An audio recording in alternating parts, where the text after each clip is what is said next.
يعني المفروض انه نكون نحن ثلاثة سوا. مش عارف، بدك نساوي درس هلا ولا نأجله لأنه عبد الله ما أنا موجود؟ والله أنا بالنسبة لي ما عندي مشكلة، يعني أنت شلون تشوف؟ إذا تريد خلينا نمشي. لا أنا برأيي نمشي لأنه رح يتراكم علينا دروس. صح. إجا لك خبر إنه البايوفيزيكس نزلت، أنا ما كان لي خبر. فكرت رح يعطيها بوقت ثاني، بس منزلها 3 فيديوهات مدتهم ساعتين ونص. صحيح إيه. أنت كم محاضرة عندك تراكم بالأناتومي؟ امم كم محاضرة؟ تقريبا كلهم. مم. على كل خلاص أنا بحلها لهي الأمر إن شاء الله. إن لا شاء إله الله حل، بإذن ما في الله. أي مشكلة. إن طيب، شاء الله. على كل هلا شو كان آخر فكرة كنا عم نحكي؟ الريجوليشن. هلا ممكن الواحد إذا يقرأ قراءة ما بتأثر. بالنسبة للهايبر ناتريميا اللي هو زيادة الصوديوم، زيادة عفوا نعم الصوديوم يقلل الكونتراكتيليتي. هن بيشتغلوا بيتنافسوا مع بعضهم، الصوديوم والبوتاسيوم بيعملوا بيناتهم يعني إذا زادت هي بتقل هي، وإذا قلت هي بتزيد هي، وهكذا. يعني هن عكس بعضهم، يعني العلاقة بين الصوديوم والكالسيوم عكس بعضهم. فلما بيكون في عندي هايبر ناتريميا بيكون في عندي هايبوكالسيميا. تمام. اذا كان في عندي هايبر كالسيميا بيكون عندي هايبوناتريميا. بالنسبه للهايبر ناتريميا بتاثر على القلب انه بتزيد الكونتراكتيليتي قليلا، مو كثير بس لكن بتزيد الكونتراكتيليتي. بالنسبه الهايبوناتريميا ما بتاثر، ما لها تاثير ابدا على الاي سي جي. هلا الكالسيوم، الهايبر كالسيميا والهايبوكالسيميا. الهايبر كالسيميا في إلها نحن مثل في لها علاقة عكسية مع البوتاسيوم، بحيث انه اذا كان في عندي كالسيوم كثير عم يفوت للخلية، فالكالسيوم نحن بنعرف انه بيأثر بالانقباض، يعني بيعمل لي كونتراكشن بين الاكتين والمايوسين. فبالتالي في عندي stronger and spastic contraction. تمام. بتاثيرها على الاي سي جي بان انه بتعمل لي الكيو تي. هاي كيو، المسافه بين الكيو والتي بتقل، الانترفال المسافه بين الكيو والتي راح تقل. الحاله الطبيعيه مثل ما لنا شايفين هون. الهايبر كالسيميا قلت المسافه، كانت طويله صارت قصيره. تمام. هي هون مثل ما موضح هون، هي كانت طويله، هي صارت قصيره، قصرت المسافه بين الكيو والتي. بينما بالهايبوكالسيميا، الهايبوكالسيميا ايش هي؟ يعني قل الكالسيوم قليل، ف راح يصير في عندي الكاردياك فلاكسيتي، يعني تقليل شو اسمه الكونتراكشن تبعيته. راح المسافه بين الكيو والتي راح تزيد. شو يعني براديكارديا؟ عندك اي معلومه عن كلمه براديكارديا شو يعني؟ ممكن نترجمها على جوجل. بريو. قبل شوية ما أخذناها قبل. لا ما اخذناها براديكارديا قبل. لا قصدي بريو. بري كارديو، ما أعرف الصراحة، بس احتمال هي مجزأة.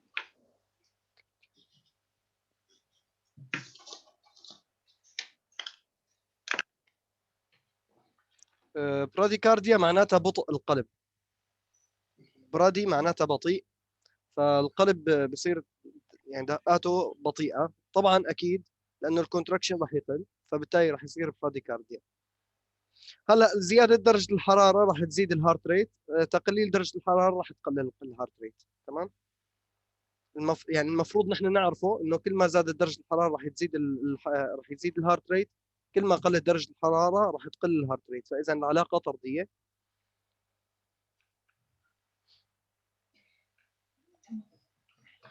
فهلا عندنا موضوع جديد، الهارت ساوند. هلا هون رح ناخذ الهارت ساوند.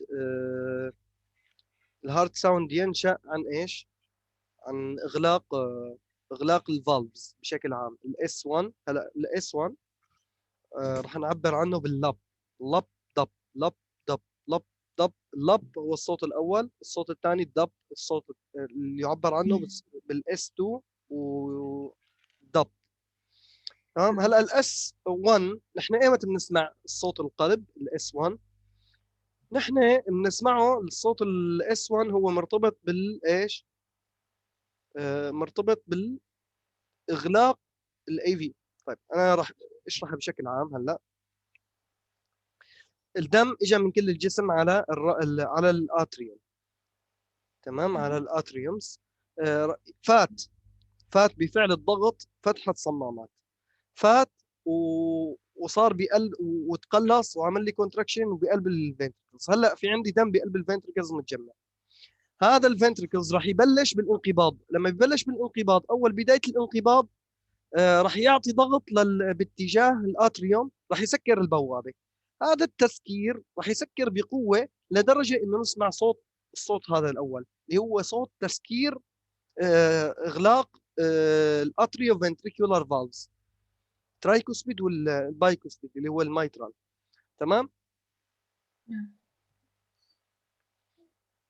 ليش عم اقول لك sudden back flow يعني تدفق رجعي او تدفق باتجاه الاتريوم of blood against AV valves. فهذا الصدن باك فلو راح يسكر لي وبولج راح يسكر. ومو بس راح يسكر باندفاعه قويه جدا.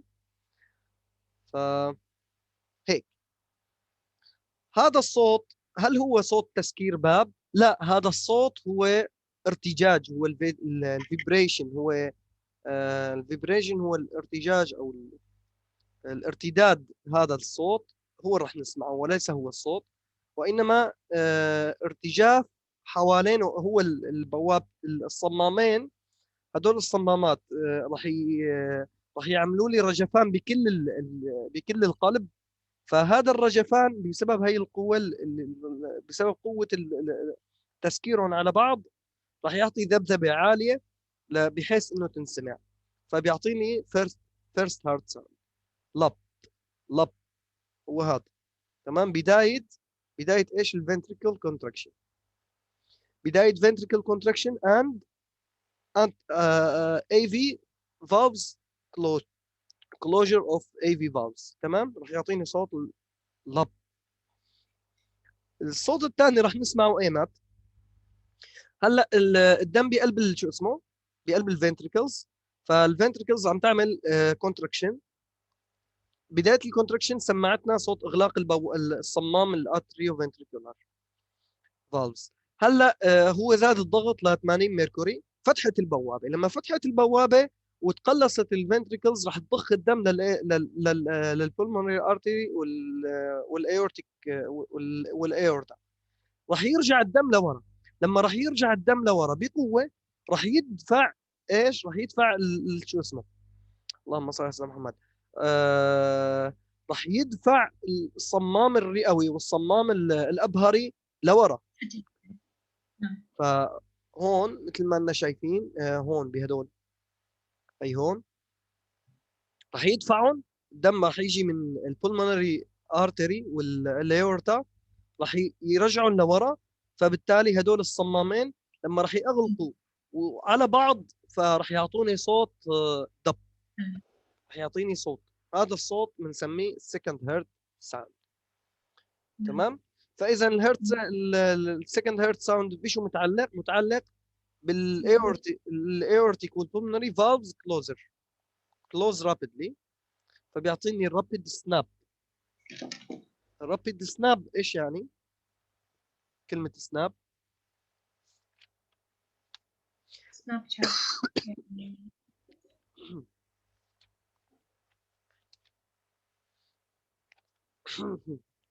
سناب مثل فرقعة او انفجار. فيعطيني رابيد سناب. اوكي. الصوت الاول راح يستغرق معي 14 جزء من الثانية، بينما الصوت الثاني اقل. راح يعني اقل زمنه اقل وهو اقوى. الصوت الثاني اقوى واقل وقت، بياخذ 11 جزء من الثانيه. هاير بيتش يعني انه ايش؟ ذبذبه اقوى، ذبذبه اقوى. الهاير بيتش معناتها ذبذبه اقوى من الصوت الاول. هلا هون عم يعطيك انه وين بنسمع الصوت شو اسمه، مكان ما بنسمع. هلا رح ناخذهم، هلا رح ناخذهم بعد هذا السلايد. الصوت الثالث يعني بصراحة الصوت الأول والصوت الثاني ممكن ينسمعوا بالسماعة، ولكن الصوت الثالث والصوت الرابع هدول بدهم أجهزة دقيقة حتى ينسمعوا. هو ليش؟ لأنه weak sound. كيف بدي أمثل لك إياها؟ هلا الأتريوم هو فتح، الأتريوم هون فتح، الأتريوم بالبداية فتح، فهو راح يضخ الدم. هذا الضخ للدم بالفنتريكلز راح يعطيني صوت. هلا افتح الحنفيه لتعبي مي، افتحي الحنفيه لتعبي مي، راح تشوفي انه المي راح يرتطم بالجدران تبع الكاسه، ويروح يمنة ويسرة وعليا ولفوق ولتحت وكذا، راح يرتطم ارتطام. هذا الارتطام هو الصوت الثالث. وقت بيتعبى، وقت الفنتريكلز بتتعبى، تمام. هو الميدل ثيرد اوف دايستول. دايستول هو الانبساط تبع الفنتريكلز. وقت بتتعبى، وقت بتتعبى هذا الصوت الثالث بيطلع. هاي الكلمه كاتبها غلط. كان بده يكتب اوسيفيكيشن، اوسكيوليشن اللي هي هاي الكلمه، قام كتبها هيك. فما ما تستغربي من هاي الكلمه اذا ما لقيتي لها معنى. المفروض يكتبها بهذا الشكل، اوسكيوليشن.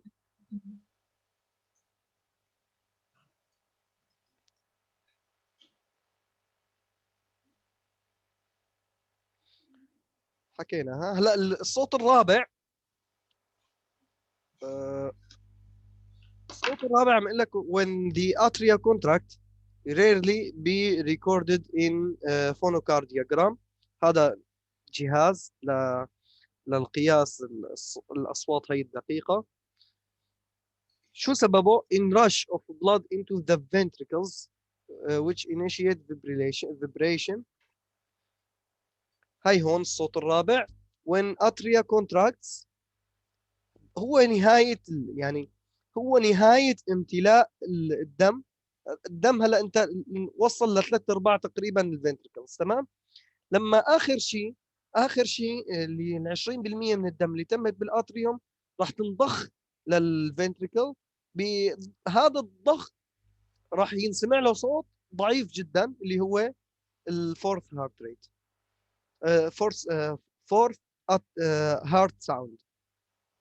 طبعا هذا يعني كثير قليل ينسمع، هو الصوت الثالث. والصوت الثالث اكثر شيء بينسمع عند الشباب. هلا مواقع نحن وين بنسمع اصوات الانغلاق؟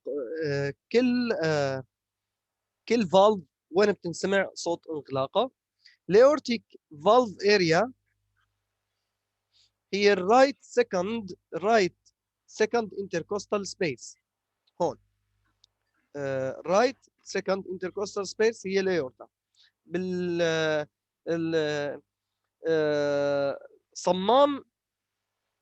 صمام البولمونري راح ينسمع عند كمان بالجهه المقابله ولكن باليسار. البولمونري باليسار. طب ليش شو السبب؟ مع انه لك الايورتا هو على الجهه اليسار، ولكن البولمونري على جهه اليمين. ليش بينسمعوا بالعكس؟ واحد على اليسار وواحد على اليمين. الجواب هو لانه الدم تبع الايورتا بيروح على اليمين، بينما يعني هو صح هو موقعه باليسار، هو صح موقعه باليمين اليسار الايورتا، ولكن هو راح يتجه لليمين. فلما نحن ما راح نسمع صوت اغلاق الصمامات بالحقيقه، ولكن نحن راح نسمع صوت ارتجاج الدم حوالين الصمامات. فلذلك راح ينسمع الايورتا مع انه موقعه باليسار راح ينسمع باليمين. هذا الانتركوستال فيرست انتركوستال سبيس، هذا السكند انتركوستال سبيس راح نسمعه هون. بالجهه المقابله البولمونري بما انه راح يروح على الشمال فراح ينسمع بالجهه اليسرى اللي هو second intercostal space left second intercostal space. هذا السبب انه صح هن الصمامات موقعهم هون، ولكن اصواتهم راح ينسمعوا، اصوات اغلاقهم راح ينسمعوا من اماكن ثانيه بسبب ايش؟ بسبب الدم هو راح يرتج، الجدار القلبي هو راح يرتج، فلذلك راح نسمعه باماكن ثانيه. ترايكوسبيد فالف، ترايكوسبيد هي للرايت، تمام؟ فراح تنسمع كمان بالليفت فيفث انتركوستال سبيس، ليفت فيفث انتركوستال سبيس هون، هون بهي الجهه، تمام؟ lower left sternal border، هاي السترنال، هذا هو بهذا المكان. بينما الميترال اريا راح تنسمع بالابكس تبع القلب، راح يكون وين؟ of left ventricles، over apex of left ventricles بهاي الجهة، which is the portion of heart nearest chest surface.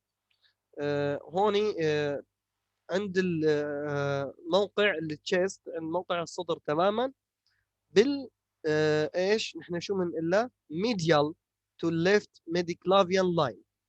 هاي كلافيكل لو رسمنا خط من نصياتها لتحت راح نوصل للسبيس محل ما نسمع صوت الميترال فالف. الميترال فالف وين كانت؟ بالليفت فنتركلز، تمام؟ اوكي. فاذا هي المواقع لازم نحفظها، لانه وين نسمع الاصوات تبعيتهم، وين بنحدد انه في مشاكل بالصمامات، فلازم الواحد يسمعه. هلا في شيء عندنا اسمه سبليت، سبليت اوف سكند ساوند. راح اكتب انا على الشاشه.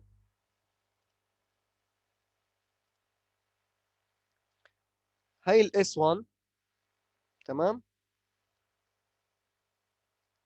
وهاي الاس 2.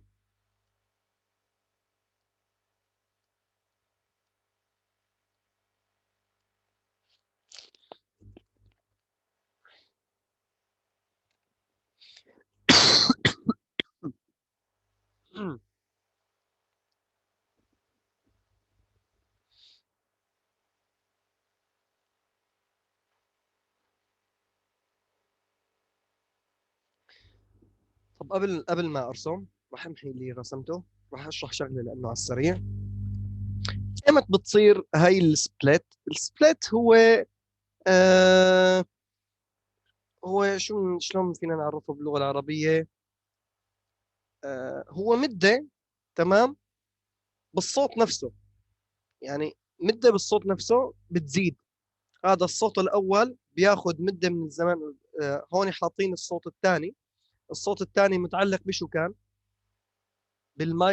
بالبولمونري والايورتيك، تمام؟ فنحن هون مشكلتنا بالصوت الثاني. ارسمهم. هاي الصوت الثاني،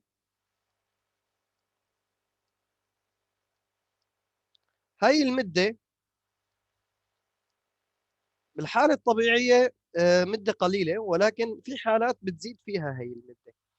هاي الزياده بهي المده اسمها سبليت، تمام؟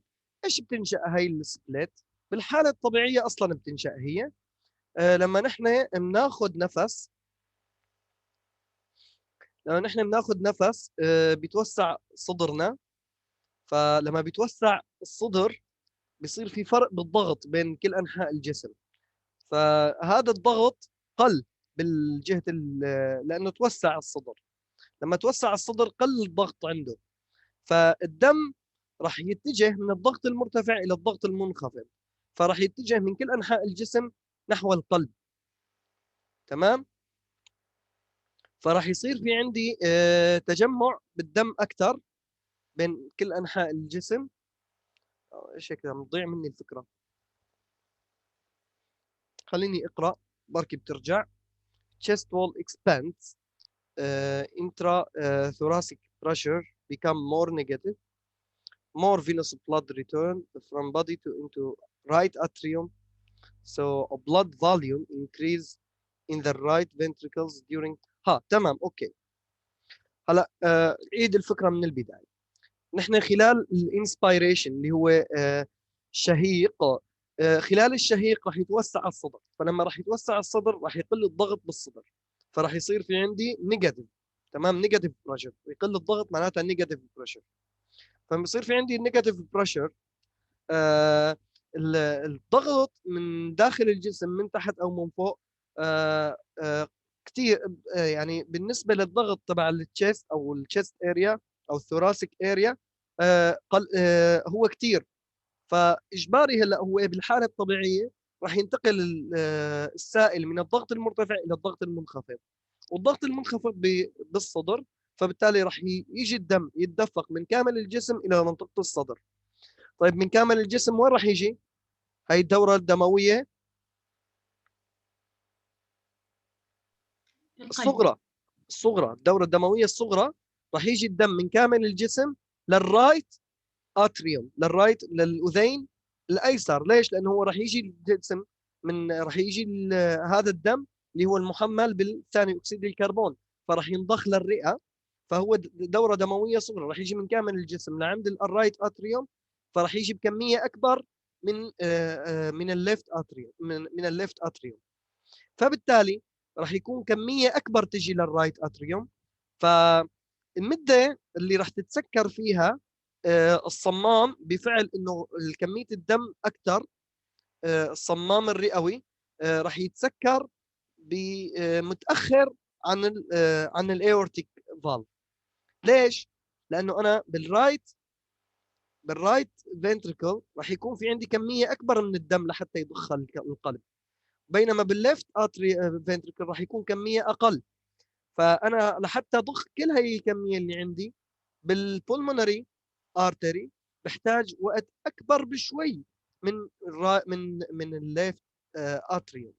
فبالتالي مين راح يسكر اول؟ اني صمام راح يسكر اول؟ الايورتيك. الايورتيك راح يسكر اول، بعدين البولمونري راح يسكر ثاني.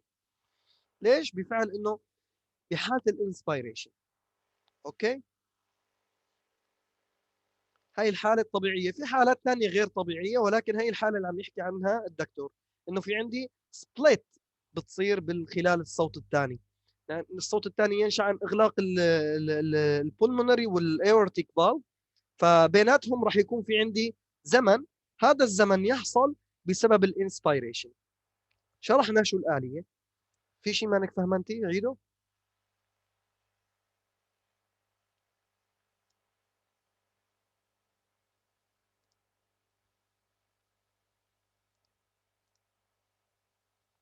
اوكي.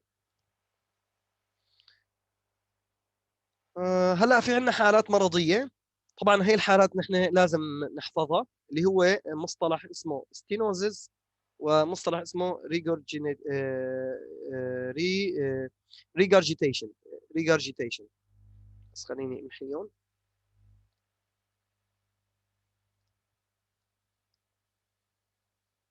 اوكي، هي الحاله المرضيه تنشا عن حاله اسمها ريوماتيك فالفيولار ليشنز ما بعرف كيف تنقرأ، ولكن ريوماتيك. هذا المرض عباره عن مرض اوتو اميون، اللي هو مرض ذاتي المناعه.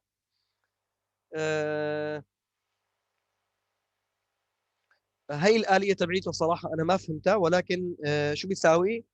بيطلق توكسينز، سموم، فبالجسم راح ينتج انتي بوديز ضد هي السموم. فايش ممكن وهو عم يهاجم الانتي بوديز هي السموم، ممكن يعمل لي دامج بالميترال فالف والايورتيك فالف بشكل اساسي، اللي هن ايش الموجودين بالليفت اتريوم، الميترال فالف والايورتيك فالف راح يهاجمون بشكل اساسي. ممكن خلال بعد فتره اللي هي مانث او ييرز راح يتجمع عندي سكار تيشيو، اخذناها نحن بالاميون سيستم. لما كنا عم نحكي عن الاميون سيستم شو هي السكار تيشيو، فراح يشكل لي راح يشكل لي سكار تيشيو على هدول الصمامات. فيا اما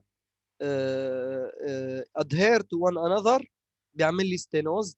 ايش يعني ستينوز؟ ستينوز هاي هي الحاله، هي حاله من الحالات يلي الصمام ما بيقدر يسكر على الاخير. ليش؟ لانه هو هون صار في عندي تصلب معين خلاها ما تسكر للاخير، ما خلاها تمتد وتسكر تمام لهي الفالف. ف adhere one another بيعمل لي ستينوز، ما بيسكر على الاخير، وممكن يتجمع على على ممكن شو كمان، ممكن عفوا الستينوز بيخشبها، بيخشب شو اسمه الفالف وما بيخليها تفتح، ما بيخليها تفتح. دقيقة شوي، لا حول ولا قوة إلا بالله. The leaflets adhere to one another stenosis. If valves each are destroyed cannot close as ventricles contracts. فبيعمل لي regurgitation. ولا شيء كاتبهم بالعكس.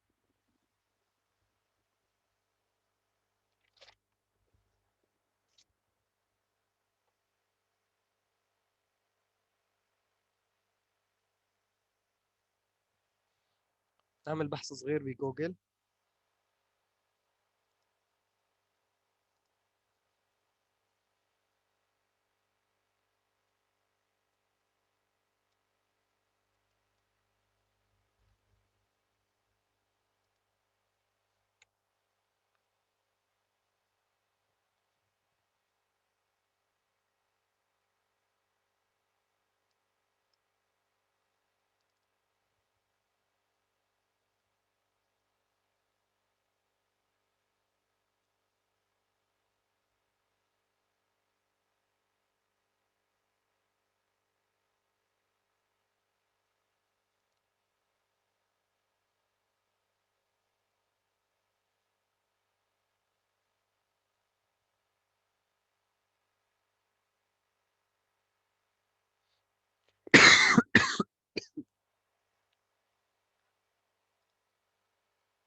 بحالة الستينوزيز ما بتفتح الفالف، وبحالة ما بتفتح على الأخير، وبحالة الريجارجيتيشن ما بتسكر على الأخير. تمام.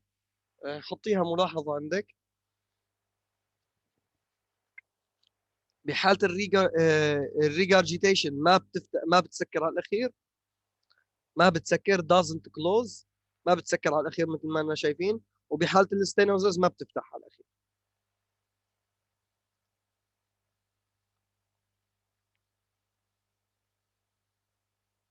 بحالة الستينوزز ما بتفتح على الأخير، وبحالة الريجرجيتيشن ما بتسكر على الأخير. طبعا هي الصورة ما بعرف ليش حاططها غلط. فتحتي المايك بدك تحكي شيء؟ لا تمام. أوكي. هاي الحالة بتستمر للأبد. ها يعني هي صح بعد month ويرز ممكن تصير هاي الحالة، ولكن إذا صارت هاي الحالة بتستمر للأبد.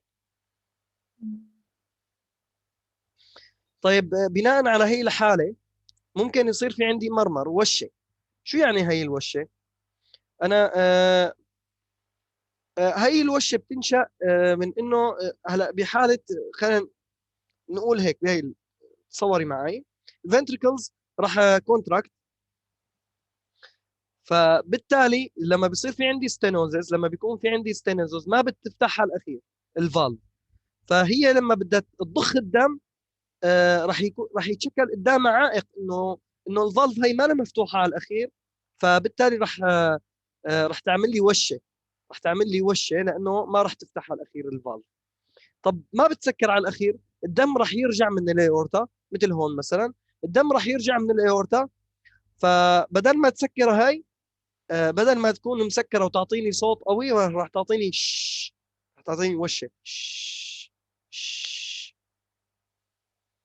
نفتح الواتساب محل ما ارسلت الرساله انا بالبدايه.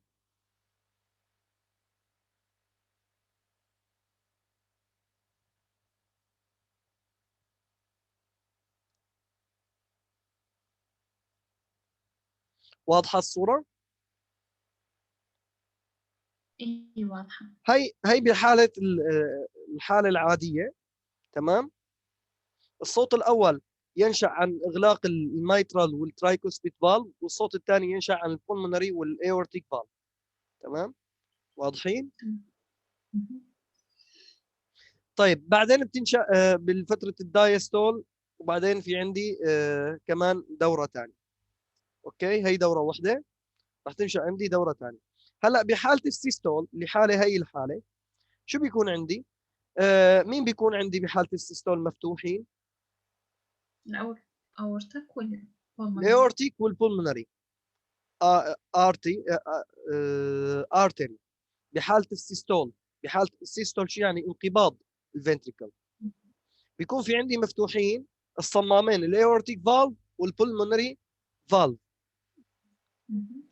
تمام. مين بيكون في عندي مسكرين؟ اني شو اسمه مسكرين؟ الترايكوسبيد والمايترال، هدول مفتوحين، هدول مسكرين بحاله ايش؟ السيستول، بالحاله الطبيعيه للسيستول. طيب طيب هدول مفتوحين، تمام، ولكن ما هم مفتوحين بشكل نظامي. فالحاله بتكون ايورتيك ستينوزز وبلمونري ستينوزز. بنسمع وشه بالايورتيك ستينوزز والبلمونري ستينوزز. بالحاله شو اسمه ما هم مسكرين منيح، فراح نسمع ترايكوسبيد ريجارجيتيشن والمايترال ريجارجيتيشن بحاله السيستول. تمام. هلا السيستول غير الدايستول. حاله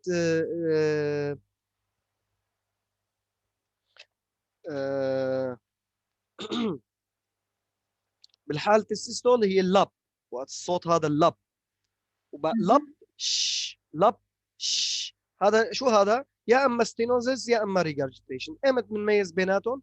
رح ناخذها بعدين ان شاء الله، ان شاء الله يعطينا اياها الدكتور بمراحل متقدمه، ممكن يعطينا اياها.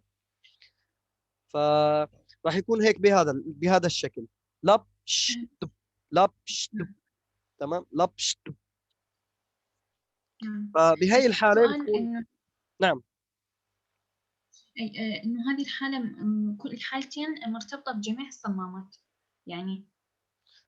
هلا كيف جميع بنحدد؟ الصمامات معرضة ايه نعم.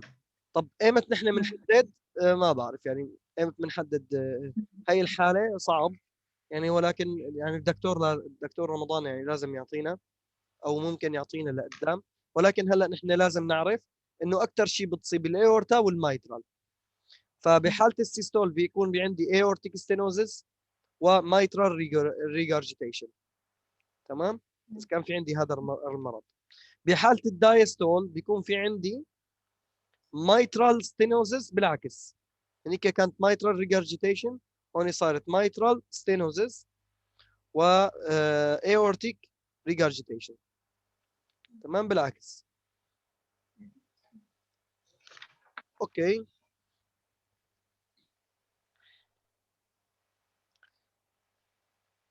قبل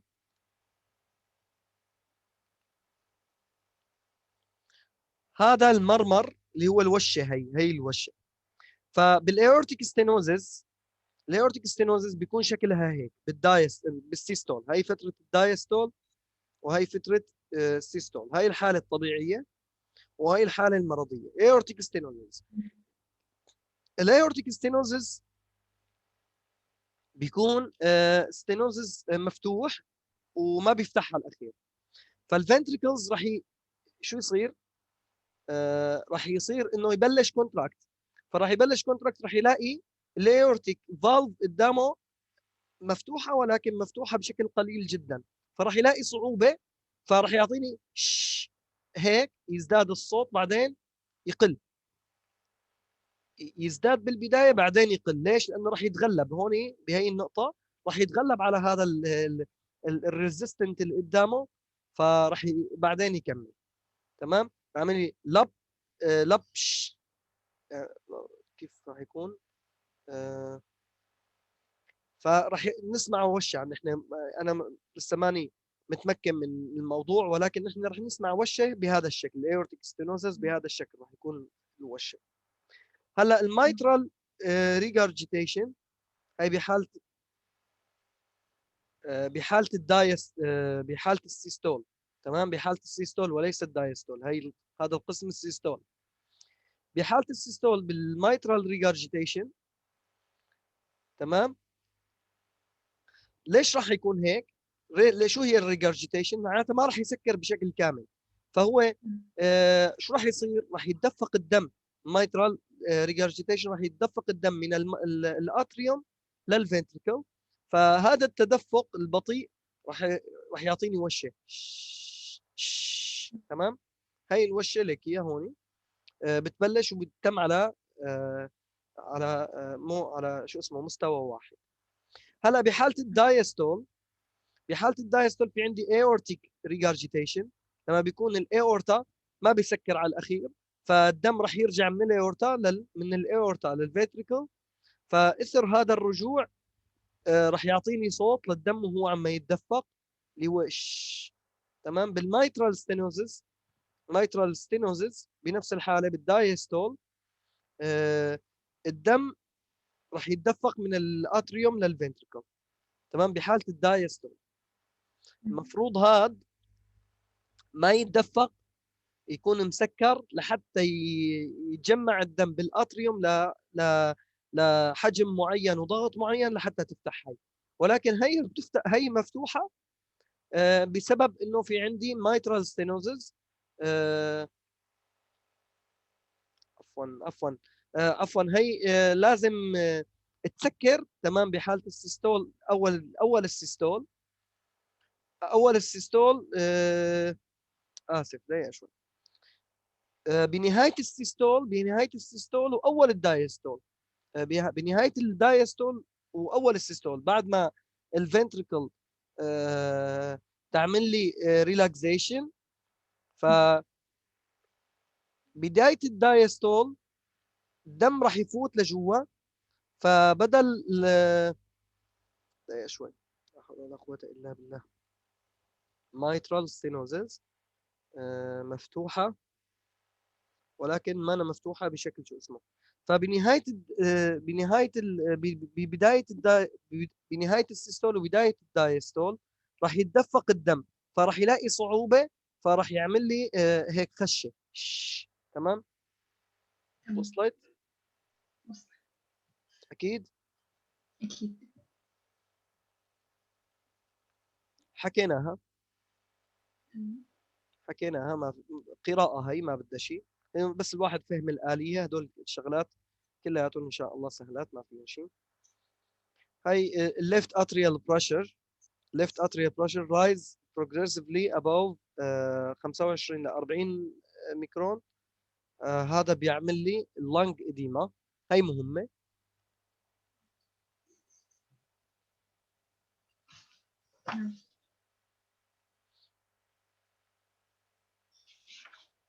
هاي النقطة مهمة. بس بصراحة left ventricles dilate and cardiac output begin to fall. أنا بصراحة ما قرأت هذا الشيء، بس هذا كتير مهم لأنه بيعمل لي اللنج إديما. ف أنا بصراحة ما انتبهت إنه كيف الآلية فقط، ما انتبهت على الكلام المكتوب هون.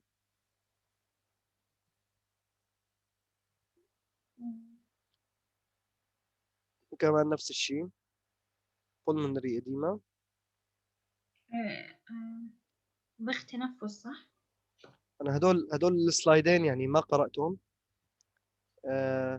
كانوا آخر سلايدين ما قرأتهم، فاكتفيت لعند الآلية تبعيتهم هدول المرمر وهالشغلات هاي. فهيك نحن بنكون أخذنا المرمر اللي هي الوشة. الحالات المرضية اللي بتصير تعطيني وشة بسبب الروماتيك. أخذنا الصوت وين بيكون موجود. أخذنا الصوت كيف بينشأ، وكيف الصمامات بتسكر. إذا بتحبي خلينا نوقف هون تمام إن شاء الله. براجع أنا هدول السلايدين وأتأكد من المعلومات اللي فيهم تماما، ونبلش بكرة بالاي سي جي. إن شاء الله. إذا تحب ممكن أني أشرح أو أساعدك بهذا الموضوع، وأنت إذا تحب كمل التغطية. بعد الاي سي جي، بعد هي المحاضرة. تمام أوكي إن شاء الله. بعد هي المحاضرة إذا بدك ساعديني، ولكن خليني أول شيء هي المحاضرة مع محاضرة البايوفيزيكس المتعلقة بنفس الموضوع. محاضرة البايوفيزيكس متعلقة بنفس الموضوع، فلذلك راح أخذهم، بعدين أنت بتاخذي الانتربريشن فيكتوريال أناليسيس. هون كم سلايد؟ كم سلايد فيه؟ 1 2 3 4 5 6 دقيقة شو.